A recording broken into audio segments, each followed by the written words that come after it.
Did you watch the not the Cowboys game, but the Texans game yesterday? Parts of it, yeah. You know, if you watch just the first quarter of that thing, it looked like they got a Jerry Jones pep talk. Yeah. You know, and then it's like it just exploded. You know, later on. Yeah. That was a dangerous thing. But you know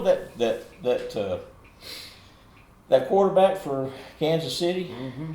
he's from Tyler. Troop, yeah. Yeah. Or from White. White House. Yeah, White Yeah. House, Unbelievable. His dad was a major league pitcher, I think is what it was. But that's he had an offer to go to Detroit Tigers to pitch, or really? I don't know if he's pitching, but play for Detroit Tigers, and they looked at. I don't think he was that serious about it because they knew he was going to Texas Tech. Yeah. But it was I've never seen a game quite like that. I know that was a true blowout. Oh yeah, yeah, but. Hope they didn't use it all up because I'd like to see them go all the way because of him. Oh yeah. Well, that was wonderful. They was also saying that St. Louis fires a cannon after every touchdown. Yeah, they ran out of fireworks. I guess Texans should have brought theirs and loaded it up. After that first quarter, you know, it just went to hot. Yeah. Golly. I don't hardly watch football, but I was watching that, and my father-in-law, you know, he's heavy into it, you know, and I'd call him up, and we was talking about, well, they're going to have this game if they don't take the gas here, you know, and he had to go down the Alzheimer's unit for his wife, and I knew he couldn't see the game. You know, he left before all that changed, and I called him up and said, do you know what this is doing? He says, no, and I told him, he said, no. He said, there ain't no way. Yeah, so I mean, it's just daylight and dark. Yeah. But Well, I started off watching, and I went and worked on the computer, and Bobby was watching it, and she was giving me a blow-by-blow from the living room. golly. But, Well, this morning I was Whit Smith. You know, we talked about him some.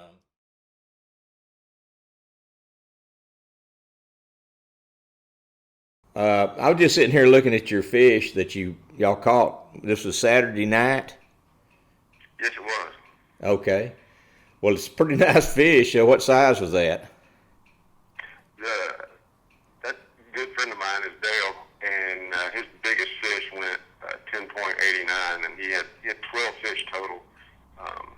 He just invited me to fish with him, and he put it on him, man. I was a busy net man. Oh yeah. A couple hours. Now, what part of the lake was this in? It's over on the west side. Okay. Well, now what were y'all fishing with?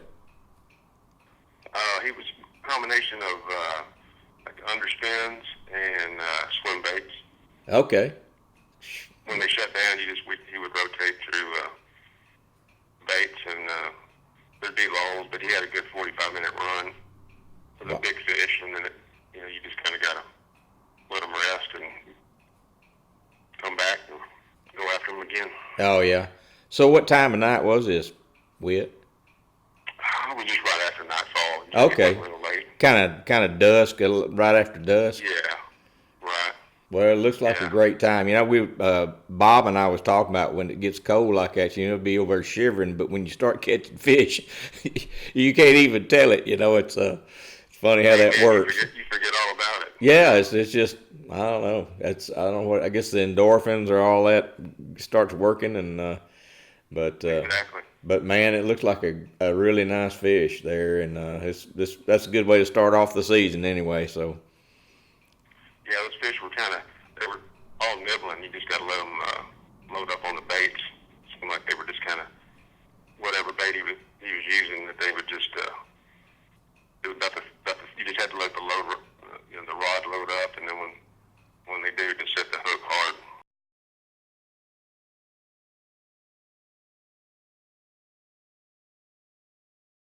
Well, I mean, he's a good guy. You know, last year he did great. He had a lot of good fish caught that year. You know, he guides on fork, and I don't know this guy that's in the picture here, but that looks like pretty good fish, especially on a Saturday night. yeah. But He's got it out there quite a ways, but it's a nice fish. Yeah. The volume 2 of Top Secrets Lake Fork will come out next week, and we'll also have available a navigation chip. Looks like that. It's going to be for Humminbird or Lowrance, and we've got people that are going to test it this soon. Just make sure it's fine. It should be good. And then of course we still got these are going out for sale too. The old standby. Old Faithful, and we have plenty of Roberts maps if anybody needs them, but they're just not they're not moving. Can't say why. Yeah. But I know there's people still fish Roberts, but Yeah. here's the results from last Yeah. week. Yeah. This was hardcore last Thursday, and you were with trying to think Ken Cabalas, wasn't you? Cabalas. Here's Ken Kilbus. Okay, I guess I'll have to meet him. I have no. Mess it up. Yeah. So he had the 213, and where are you at up here? You're at 331. Yeah. Was your big fish. 5.33 best. Yeah. In 4th place, and let's see, y'all had a side pot too going on this thing. That actually Ken and I paid, won the side pot. and it paid actually more than the winner of this. So if you're gonna win the one that's got the money. That's right. So. That's right. Interestingly enough, you can't really tell it from that. But if you look at the numbers of fish caught between the boaters and the non-boaters, the co-anglers had a much better day than the bay anglers did. Boy, it did, didn't it? Because the weather was so awful. Huh. I mean, it was windy. Woo. Yeah. Windy is not the word. Yeah. So I can't remember. It was pretty cool that day. It was not too bad. Not too bad. It started off at about probably 40 degrees and warmed up to 50. But everybody was dressed for it being 30 to 40, so I never heard of anybody getting cold, and we put our rain gear on one time, and by the time we got the rain gear on, it had quit raining. So you were on the west side over there? Yeah. You had planned on maybe going up into Board Tree? Yeah, we fished Board Tree pre-fishing. I made a long cast on the rattle trap, and it felt like I bumped a stump, and then I realized that it wasn't a stump, so I tightened up on it and started cranking, and it got a little heavier, and then it really took off, and I thought, I got a dandy here. It's a griddle about that long. Is that right? Wow. It's the only fish we caught up in Board Tree. Huh. Well, they're fun. Yeah, well, they are fun to catch. And interestingly enough, that night at we all meet at the Neon Moon and eat supper on Wednesday night, and there were a bunch of the Yankee members talking about catching muskies and pike and things like that. And it occurred, I thought, I should have taken a picture of that griddle, because the thing could very easily pass for one of the. But I didn't do it. Yeah, we caught a few fish Tuesday, but we went way north. We went up Spring Creek. Oh, yeah. And we caught a few, but it's such a commitment to get up there that I just couldn't. Spring Creek. Now, where is Spring Creek? Oh, okay. Up in White Oak Branch, or this is Spring Creek. Right this little part right here. I think that's Spring Creek. Okay. Yeah, I know where you're Creek, talking about. So, what did you find up in there? Nothing. Nothing. Yeah. Fish hadn't got in there yet. No, they're not in there yet. And the water's, the lake being down 3 feet, you can't hardly get back in there unless you stay right in a ditch. Yeah. So we ended up starting down at Duck Call. Oh, yeah. Back down in here. Did not catch a fish in Duck Call. Really? And I thought, hey, this is going to work out. It's on a rattle trap. Yeah. And I thought, that'll work. I threw the rattle trap the rest of the day, did not catch another fish on it. Really? Yeah. So we fished there, and we ran back up north. Okay. And fished, up towards Spring Creek. Oh, back up in here again. There, yeah, fished around. Uh-uh. Partner managed to scratch together 5, so that was enough to win. In that creek? Yeah. Okay. Y'all never did go to the back end of White Oak. We went in it. You couldn't hardly get into it. It's the mouth of it out there, where when the water flushes it out and it spreads out. It was so shallow that I was afraid that we were going to get on high center big time. Is the lake down a little bit? Yes. Okay. About 3 feet. Oh wow. Okay. Yeah. Well, no wonder you had trouble there, because it under normal conditions it's pretty shallow anyway. Yes, it's shallow anyway, but it was really shallow. And we came out of there and loaded up and went back to the weigh-in. Oh yeah. It was a kind of uneventful day. We fished hard to no avail, but well, like I say, we won the side pot, and that's Yeah. So next week, what do y'all play? The East. This is LFA, It's so LFA, yeah. so you can fish anywhere. fish anywhere. And I'll start off. I'm going up this afternoon, and I'll probably go back in Glade Okay. just to keep them honest, more or less, Yeah. And if from there go up, maybe Running Creek's got to have some fish in it. Yeah. And Coffee Creek, that area up in there. Well, about this time last year, Whit Smith was catching some good fish back in Running Creek, as I remember it. So, Yeah. so still the rattle trap and a spinnerbait, red spinnerbait, right? Yeah. The spinnerbait, neither one of us caught a spinnerbait fish. Okay. But we caught the two. I caught a fish and Ken caught a fish on a rattle trap. This is just the time of year that the rattle trap historically has been the thing to throw. So Yeah. I'll throw it 50% of the time. The other 50% I'll be throwing the finesse rig. There's the sissy rig. Okay? That's a good example. And the weights that you got on here, what size are these? Are they 5? Those are 32nd ounce, Okay. and they're split bullet weights made by, I think Water Gremlin makes them, call them bull shot, Okay. and I've got them back to back. So is there a knot or something that keeps No, them? Okay. They're split. They've got little grooves on the inside of them, and you pinch them down on the line, and they stay. Oh, I they see. stay in I position see. With real your well. pliers is what you do. Well, actually, you just pinch them down, and they stay pretty good. Oh, really? But I put them back to back, and they pull through the grass real well. Uh-huh. And that is an owner hook with one of the screw lock doobie-daws on it that holds the worm up, and that's the rig. Yeah. What kind of worm is this right cotton here? candy. Excuse me, that's a cotton candy trick worm Trick worm. with the tail dipped in Chartreuse, chartreuse. yeah. You use that dipping glow? Is that what you Yeah, use? dipping dye. Yeah, dipping. Yeah. Yeah. And actually that's not a trick worm either. That is a pin worm from our friends over in Shreveport. Trick worm is 7 inch. This is a 6 inch worm, and a finesse worm is 5 inch. So it's halfway between a finesse worm and a trick worm. Okay. And I was digging around the other day and found a bag of them. So I've been using them, and they've been working. Trick worms work just as well. It's just a little bit bigger. Yeah. Cotton candy. That's Cotton candy. There yeah. you go. Yeah. So Yeah. And Ken caught most of his fish. I guess he caught 4 of his 5 on a Texas rigged baby brush hog. okay. Yeah. What color was it? Watermelon orange. Okay. With the tail. And So who are you fishing with this week? this week I'm fishing with Butch Grove. Okay. Butch is one of the old charter members. Okay. And so we'll fish together. Wednesday and try to figure something out. Yeah. And we're supposed to have rain Yeah. Tuesday, Wednesday, and Thursday.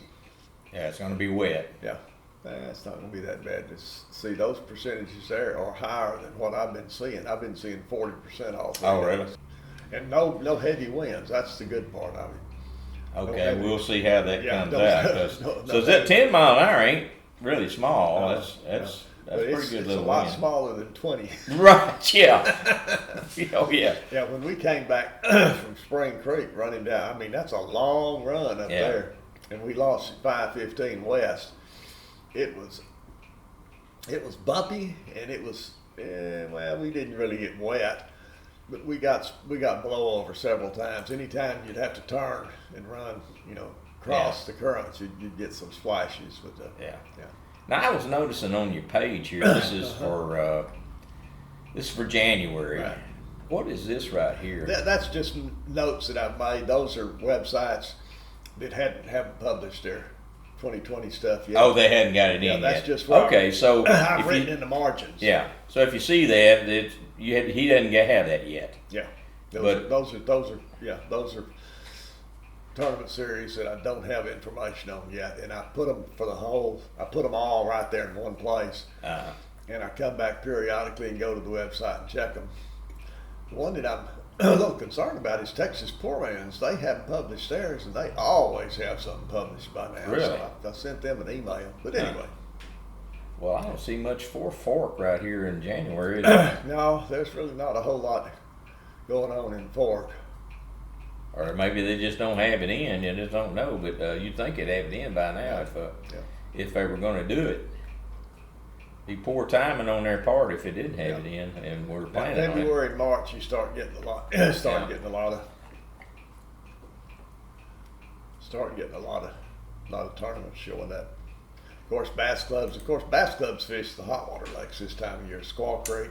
Yeah, makes sense. Yeah, Martin Creek and all Martin that. Creek, yeah. I heard Martin Creek's got grass in it now.